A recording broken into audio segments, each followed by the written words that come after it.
नमस्कार दोस्तों, आपका स्वागत है अपना तशु पर। आज हम लेकर आए हैं एक बेहतरीन कहानी भारत के मशहूर कहानीकार मुंशी प्रेमचंद जी की लिखी हुई, जिसका नाम है अपनी करनी।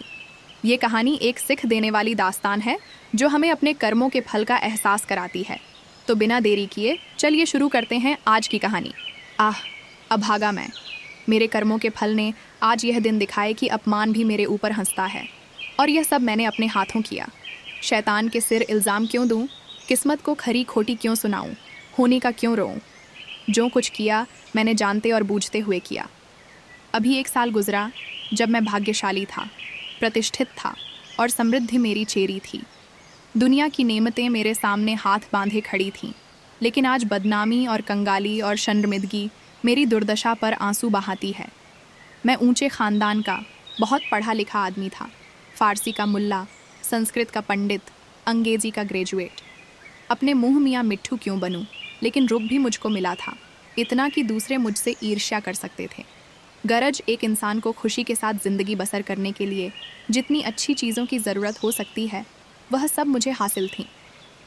सेहत का यह हाल कि मुझे कभी सरदर्द की भी शिकायत नहीं हुई।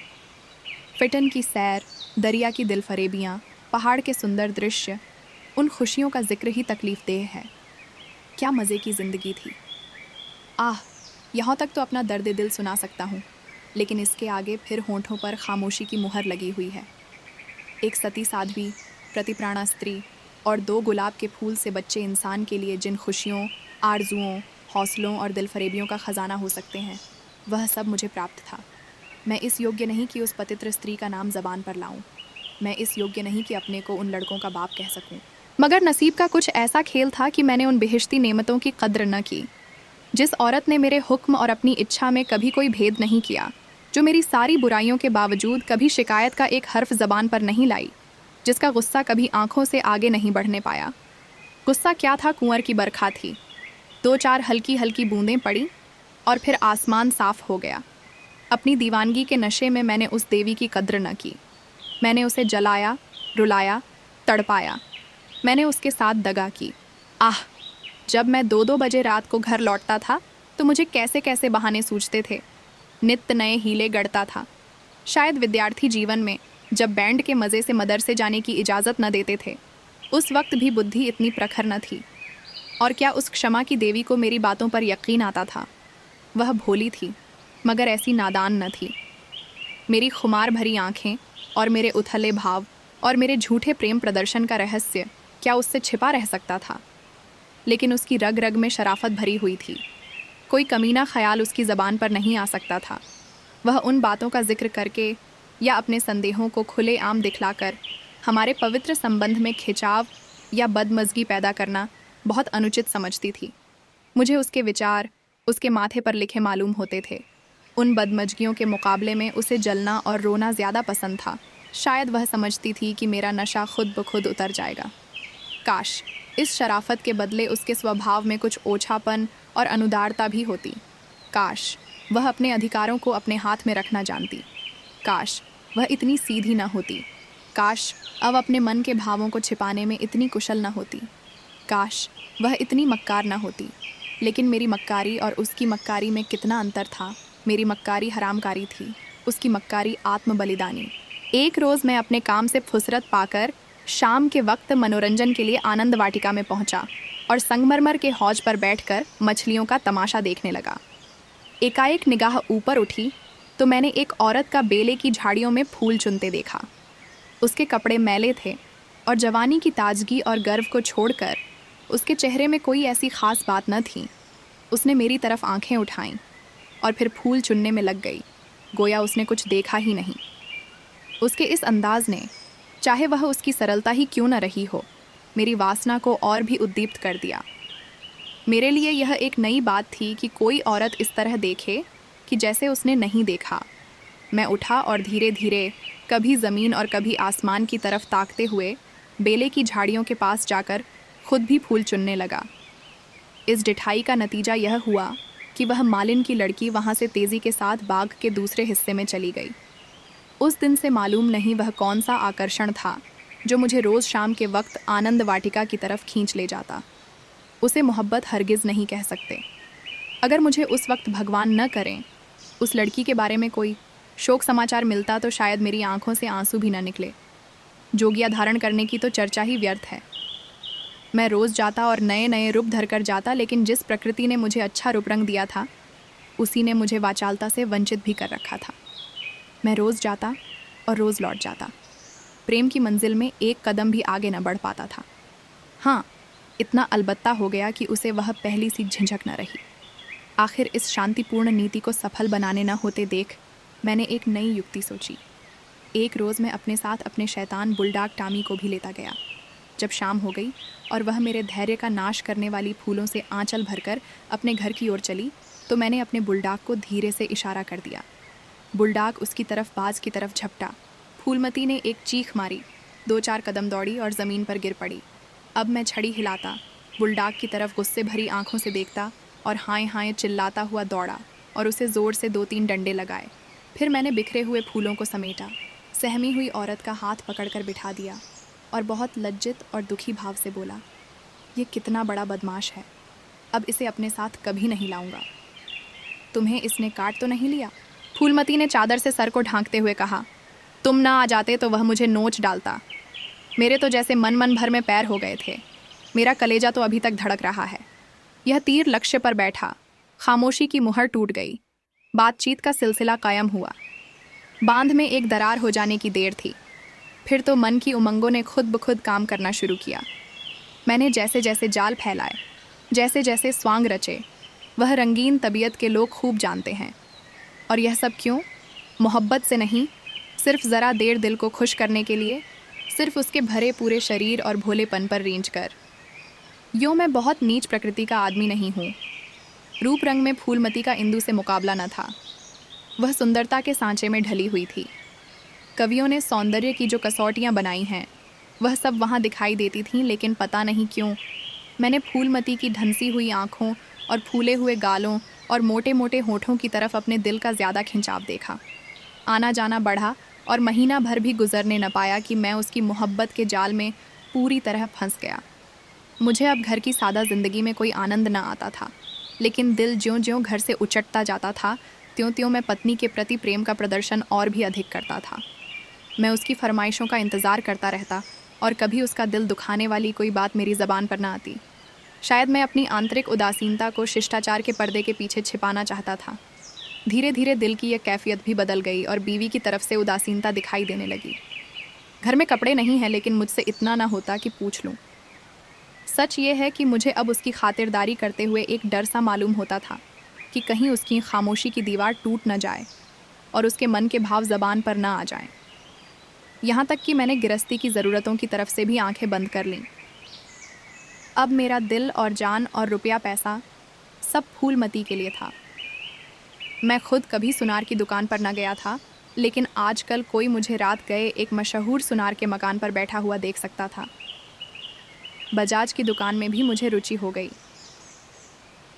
एक रोज़ शाम के वक्त रोज़ की तरह मैं आनंद वाटिका में सैर कर रहा था और फूलमती सोहलों सिंगार किए, मेरी सुनहरी रुपहली भेंटों से लदी हुई, एक रेशमी साड़ी पहने बाग की क्यारियों में फूल तोड़ रही थी, बल्कि यूँ कहो कि अपनी चुटकियों में मेरे दिल को मसल रही थी। उसकी छोटी छोटी आंखें उस वक्त नशे के हुस्न में फैल गई थीं और उनमें शोखी और मुस्कुराहट की झलक नजर आती थी। अचानक महाराजा साहब भी अपने कुछ दोस्तों के साथ मोटर पर सवार आ पहुँचे। मैं उन्हें देखते ही अगवानी के लिए दौड़ा और आदाब बजा लाया। बेचारी फूलमती महाराजा साहब को पहचानती थी, लेकिन उसे एक घने कूंज के अलावा और कोई छिपने की जगह न मिल सकी। महाराजा साहब चले तो हौज की तरफ, लेकिन मेरा दुर्भाग्य उन्हें क्यारी पर ले चला, जिधर फूलमती छिपी हुई थर थर काँप रही थी। महाराजा साहब ने उसकी तरफ आश्चर्य से देखा और बोले, यह कौन औरत है? सब लोग मेरी ओर प्रश्न भरी आंखों से देखने लगे और मुझे भी उस वक्त यही ठीक मालूम हुआ कि इसका जवाब मैं ही दूं, वरना फूलमती न जाने क्या आफत ढा दे। लापरवाही के अंदाज से बोला, इसी बाग के माली की लड़की है, यहाँ फूल तोड़ने आई होगी। फूलमती लज्जा और भय के मारे ज़मीन में ढंसी जाती थी। महाराजा साहब ने उसे सर से पांव तक गौर से देखा और तब संदेहशील भाव से मेरी तरफ देखकर बोले, यह माली की लड़की है? मैं इसका क्या जवाब देता? इसी बीच कमबख्त दुर्जन माली भी अपनी फटी हुई पाग संभालता हाथ में कुदाल लिए हुए दौड़ता हुआ आया और सर को घुटनों से मिलाकर महाराज को प्रणाम किया। महाराजा ने ज़रा तेज़ लहजे में पूछा, ये तेरी लड़की है? माली के होश उड़ गए, कांपता हुआ बोला, हुजूर। महाराज, तेरी तनख्वाह क्या है? दुर्जन, हुजूर 5 रुपये। महाराज, यह लड़की कुंवारी है या ब्याही? दुर्जन, हुजूर अभी कुंवारी है। महाराज ने गुस्से में कहा, या तो तू चोरी करता है या डाका मारता है, वरना यह कभी नहीं हो सकता कि तेरी लड़की अमीरजादी बनकर रह सके। मुझे इसी वक्त इसका जवाब देना होगा, वरना मैं तुझे पुलिस के सुपुर्द कर दूंगा। ऐसे चाल चलन के आदमी को मैं अपने यहाँ नहीं रख सकता। माली की तो घिघी बंध गई और मेरी यह हालत थी कि काटो तो बदन में लहू नहीं। दुनिया अंधेरी मालूम होती थी। मैं समझ गया कि आज मेरी शामत सर पर सवार है, वह मुझे जड़ से उखाड़ कर दम लेगी। महाराजा साहब ने माली को ज़ोर से डांट कर पूछा, तू खामोश क्यों है, बोलता क्यों नहीं? दुर्जन फूट फटकर रोने लगा। जब ज़रा आवाज़ सुधरी तो बोला, हुजूर, बाप दादे से सरकार का नमक खाता हूँ, अब मेरे बुढ़ापे पर दया कीजिए। यह सब मेरे फूटे नसीबों का फेर है धर्मावतार। इस छोकरी ने मेरी नाक कटा दी, कुल का नाम मिटा दिया। अब मैं कहीं मुंह दिखाने लायक नहीं हूँ। इसको सब तरह से समझा बुझाकर हार गए हुजूर, लेकिन मेरी बात सुनती ही नहीं तो क्या करूँ? हुजूर माई बाप हैं, आपसे क्या पर्दा करूँ? उसे अब अमीरों के साथ रहना अच्छा लगता है, और आजकल के रईसों और अमीरों को क्या कहूँ, दीनबंधु सब जानते हैं। महाराजा साहब ने ज़रा देर गौर करके पूछा, क्या उसका किसी सरकारी नौकर से संबंध है? दुर्जन ने सर झुकाकर कहा, हुजूर। महाराज साहब, वह कौन आदमी है? तुम्हें उसे बतलाना होगा। दुर्जन, महाराज जब पूछेंगे बता दूंगा। सांच को आँच क्या। मैंने तो समझा था कि इसी वक्त सारा पर्दाफाश हुआ जाता है, लेकिन महाराजा साहब ने अपने दरबार के किसी मुलाजिम की इज्जत को इस तरह मिट्टी में मिलाना ठीक नहीं समझा। वे वहाँ से टहलते हुए मोटर पर बैठकर महल की तरफ चले। इस मनहूस वाक़ये के 1 हफ्ते बाद एक रोज़ मैं दरबार से लौटा तो मुझे अपने घर में से एक बूढ़ी औरत बाहर निकलती हुई दिखाई दी। उसे देखकर मैं ठिठका। उसे चेहरे पर बनावटी भोलापन था, जो कुटनियों के चेहरे की ख़ास बात है। मैंने उसे डांट कर पूछा, तू कौन है, यहाँ क्यों आई है? बुढ़िया ने दोनों हाथ उठाकर मेरी बलाई लीं और बोली, बेटा नाराज़ ना हो, गरीब भिखारी हूँ, मालिकिन का सुहाग भरपूर रहे। उसे जैसा सुनती थी वैसा ही पाया। यह कहकर उसने जल्दी से कदम उठाए और बाहर चली गई। मेरे गुस्से का पारा चढ़ा। मैंने घर जाकर पूछा, ये कौन औरत थी? मेरी बीवी ने सर झुकाए धीरे से जवाब दिया, क्या जानूं, कोई भिखरिन थी। मैंने कहा, भिखारिनों की सूरत ऐसी नहीं हुआ करती, यह तो मुझे कुटनी सी नज़र आती है। साफ साफ बताऊं उसके यहाँ आने का क्या मतलब था। लेकिन बजाय कि इन संदेह भरी बातों को सुनकर मेरी बीवी गर्व से सिर उठाए और मेरी तरफ उपेक्षा भरी आंखों से देखकर अपनी साफदिली का सबूत दे, उसने सर झुकाए हुए जवाब दिया, मैं उसके पेट में थोड़े ही बैठी थी, भीख मांगने आई थी, भीख दे दी। किसी के दिल का हाल कोई क्या जाने। उसके लहजे और अंदाज से पता चलता था कि वह जितना ज़बान से कहती है उससे ज़्यादा उसके दिल में है। झूठा आरोप लगाने की कला में वह अभी बिल्कुल कच्ची थी, वरना तिरिया चरित्र की थाह किसे मिलती है। मैं देख रहा था कि उसके हाथ पांव थरथरा रहे हैं। मैंने झपटकर उसका हाथ पकड़ा और उसके सिर को ऊपर उठाकर बड़े गंभीर क्रोध से बोला, इंदु, तुम जानती हो कि मुझे तुम्हारा कितना एतबार है, लेकिन अगर तुमने इसी वक्त सारी घटना सच सच न बता दी तो मैं नहीं कह सकता कि इसका नतीजा क्या होगा। तुम्हारा ढंग बतलाता है कि कुछ न कुछ दाल में काला ज़रूर है। ये खूब समझ रखो कि मैं अपनी इज्जत को तुम्हारी और अपनी जानों से ज़्यादा अजीज समझता हूँ। मेरे लिए यह डूब मरने की जगह है कि मैं अपनी बीवी से इस तरह की बातें करूँ, उसकी ओर से मेरे दिल में संदेह पैदा हो। मुझे अब ज़्यादा सब्र की गुंजाइश नहीं है। बोलो क्या बात है? इंदुमती मेरे पैरों पर गिर पड़ी और रोकर बोली, मेरा कसूर माफ़ कर दो। मैंने गरज कर कहा, वह कौन सा कसूर है?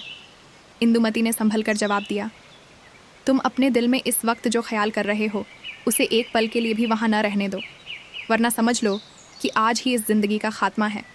मुझे नहीं मालूम था कि तुम मेरे ऊपर जो जुल्म किए हैं उन्हें मैंने किस तरह झेला है, और अब भी सब कुछ झेलने के लिए तैयार हूँ।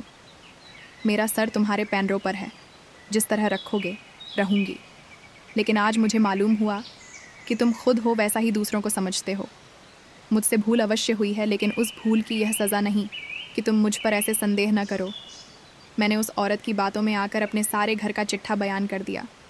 मैं समझती थी कि मुझे ऐसा नहीं करना चाहिए, लेकिन कुछ तो उस औरत की हमदर्दी और कुछ मेरे अंदर सुलगती हुई आग ने मुझसे यह भूल करवाई, और इसके लिए तुम जो सज़ा दो वह मेरे सर आँखों पर।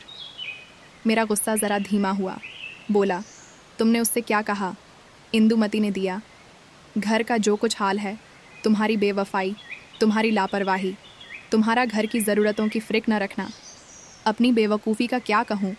मैंने उसे यहाँ तक कह दिया कि इधर 3 महीने से उन्होंने घर के लिए कुछ खर्च भी नहीं दिया, और इसकी चोट मेरे गहनों पर पड़ी। तुम्हें शायद मालूम नहीं कि इन 3 महीनों में मेरे 450 रुपये के जेवर बिक गए। न मालूम क्यों मैं उससे यह सब कुछ कह गई। जब इंसान का दिल जलता है तो ज़बान तक उसी आँच आ ही जाती है, मगर मुझसे जो कुछ खता हुई उससे कई गुनी सख्त सज़ा तुमने मुझे दी है। मेरा बयान लेने का भी सब्र न हुआ। खैर, तुम्हारे दिल की कैफियत मुझे मालूम हो गई। तुम्हारा दिल मेरी तरफ से साफ़ नहीं है। तुम्हें मुझ पर विश्वास नहीं रहा, वरना एक भिखारिन औरत के घर से निकलने पर तुम्हें ऐसे शुभे क्यों होते। मैं सर पर हाथ रख कर बैठ गया। मालूम हो गया कि तबाही के सामान पूरे हुए जाते हैं। दूसरे दिन मैं ज्यों ही दफ्तर में पहुंचा, चौबदार ने आकर कहा, महाराज साहब ने आपको याद किया है। मैं तो अपनी किस्मत का फ़ैसला पहले से ही किए बैठा था। मैं खूब समझ गया था कि वह बुढ़िया खुफिया पुलिस की कोई मुखबिर है जो मेरे घरेलू मामलों की जांच के लिए तैनात हुई होगी। कल उसकी रिपोर्ट आई होगी और आज मेरी तलबी है। खौफ से सहमा हुआ, लेकिन दिल को किसी तरह संभाले हुए कि जो कुछ सर पर पड़ेंगी देखा जाएगा। अभी से क्यों जान दूँ। मैं महाराजा की खिदमत में पहुँचा। वह इस वक्त अपने पूजा के कमरे में अकेले बैठे हुए थे। कागज़ों का एक ढेर इधर उधर फैला हुआ था और वह खुद किसी ख्याल में डूबे हुए थे। मुझे देखते ही वह मेरी तरफ मुखातिब हुए।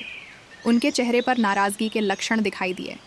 बोले, कुंवर श्याम सिंह, मुझे बहुत अफसोस है कि तुम्हारी बाबत मुझे जो बातें मालूम हुईं वह मुझे इस बात के लिए मजबूर करती हैं कि तुम्हारे साथ सख्ती का बर्ताव किया जाए।